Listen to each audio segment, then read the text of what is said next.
Nous partons cette fois à Nantes pour parler de ce qui fait aussi la France d'aujourd'hui, à savoir l'agriculture avec CAP 44. CAP qui signifie construire une agriculture performante, paysanne et plurielle, et 44, je ne vous le cache pas, pour le département de Nantes. Notre nuage de mots avec l'idée de coopération qui sera ici essentielle, mais aussi cette idée d'accompagnement, d'innovation et de territoire, des mots qui viennent, je vous le rappelle, de ceux qui sont acteurs de CAP 44. Je vous l'ai dit, c'est à Nantes que cela se passe. CAP 44, c'est d'abord une association qui a été créée en 2007. Elle a ensuite été transformée pour devenir une SIC, qui est l'organe de développement de la Confédération paysanne. 3 grands champs d'action. CAP 44 intervient auprès des agriculteurs pour les accompagner, voire les former dans le cadre d'une installation ou d'une restructuration dans leur exploitation dans un souci de développement durable. Deuxième champ d'action, cette SIC intervient auprès des entreprises, cette fois en y associant des porteurs de projets pour y assurer la faisabilité du projet en question. On est donc ici dans une logique de coopération puisque CAP 44, et c'est son 3e champ d'action, y associe les acteurs locaux pour que l'aménagement du territoire y soit équilibré. Des porteurs de projets, CAP 44 en a accompagné 150 pour l'année 2012. L'assemblée de CAP 44 représente 82 coopérateurs. Ces 82 coopérateurs sont regroupés en 4 collèges, les agriculteurs, des personnes morales comme la Confédération paysanne, des personnes physiques qui sont tout sauf des agriculteurs, et enfin ces salariés. 23 de ces 82 coopérateurs représentent ensemble le conseil de coopérative. Avec plus de 500 000 exploitations agricoles en France, CAP 44 se donne pour objectif de renouveler les générations en agriculture. Alors comment attirer, comment intéresser ? Cela passe aussi par la mise en place d'outils et d'installations créatrices.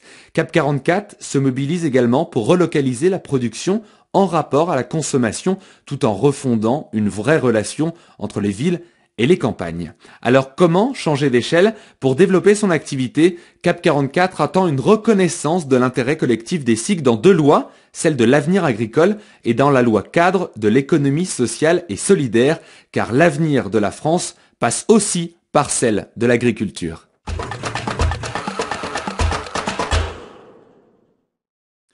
Nous parlons maintenant d'une initiative créée à Lyon en 1985, Habitat et Humanisme, qui agit en faveur du logement et de l'insertion des personnes en difficulté.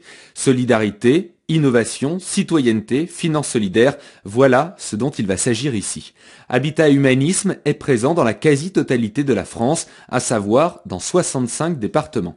Réconcilier l'humain, l'urbain, l'économique et le social, voilà la belle ambition que s'est donnée cette initiative. Pour cela, Habitat et Humanisme a pour objectif de faciliter l'accès des familles et personnes seules en difficulté à l'accès à un logement décent et surtout à faible loyer. Les équipes de cette initiative ont aussi un rôle d'accompagnement auprès des locataires dans leur parcours d'insertion, car être inséré veut aussi dire être indépendant. C'est la raison pour laquelle il y a une aide administrative pour le petit bricolage, ils visitent ensemble des quartiers, ils recherchent du soutien scolaire. Ces moments sont d'une grande utilité et surtout, ce sont des moments d'échange et de convivialité. Toute l'équipe se mobilise aussi pour des projets innovants d'habitat intergénérationnel répondant aux problématiques croisées de l'isolement des personnes âgées et celui des familles en difficulté ou de jeunes en situation instable. Alors comment fonctionne Habitat et Humanisme? Cette initiative fonctionne avec de l'épargne solidaire, une alternative solide dans un monde économique et financier où tout est bien trop opaque. Comment ça marche? C'est très simple. Vous placez votre argent dans un produit financier solidaire et vous faites le choix en même temps de soutenir une action avec une forte utilité sociale tout en faisant travailler votre argent. Grâce aux 30 000 épargnants solidaires, ce sont 35 000 personnes qui ont pu être logées grâce au travail des 250 salariés et ce sont 20 millions d'euros d'investis chaque année. Les projets pour l'avenir d'Habitat et Humanisme, en collaboration avec la SIC, Entreprendre pour humaniser la dépendance, mais également avec l'Université catholique de Lyon, l'ancien site des prisons de cette ville va bientôt connaître une nouvelle vie qu'on espère longue. Cet endroit symbolisera le passage de l'enfermement à l'ouverture, puisque sur ces 60 000 mètres carrés, nous pourrons trouver des bureaux, des commerces, des logements sociaux, des associations ou encore un vrai mélange générationnel pour un mieux vivre ensemble. À ce propos, ce projet a reçu le prix Convergence 2015 qui vient mettre en exergue ce partenariat qui a donné naissance à ce projet qu'est Vie Grande Ouverte. Alors comment changer d'échelle? Eh bien il faut, pour Habitat et Humanisme, mettre en commun les savoirs et les savoir-faire, la pensée, la réflexion avec finalement l'aspect manuel qui en découle. Habitat et Humanisme souhaitent que ces actions soient adaptées avec les attentes et surtout, ils veulent développer l'épargne solidaire pour qu'elle puisse enfin représenter 1% de l'épargne gérée des Français.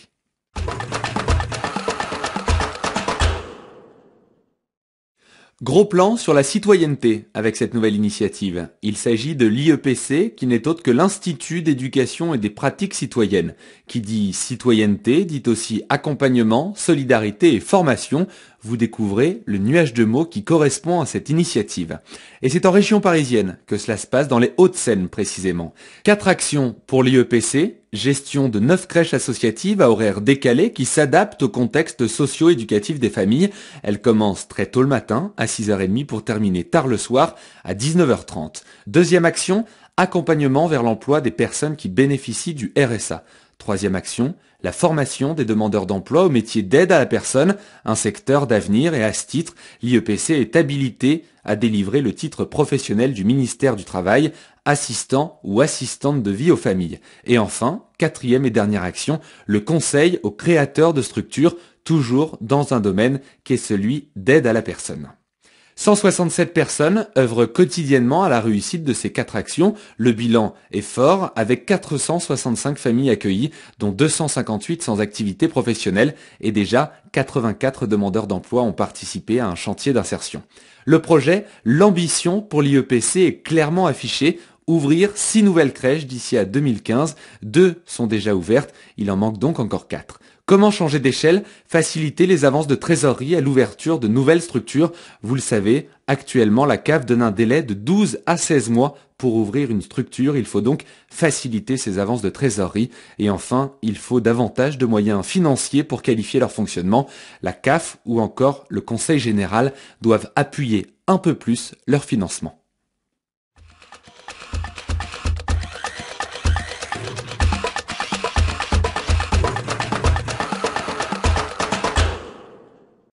La synergie commune à ces 3 nouvelles initiatives, vous l'aurez compris, c'est la cohésion sociale.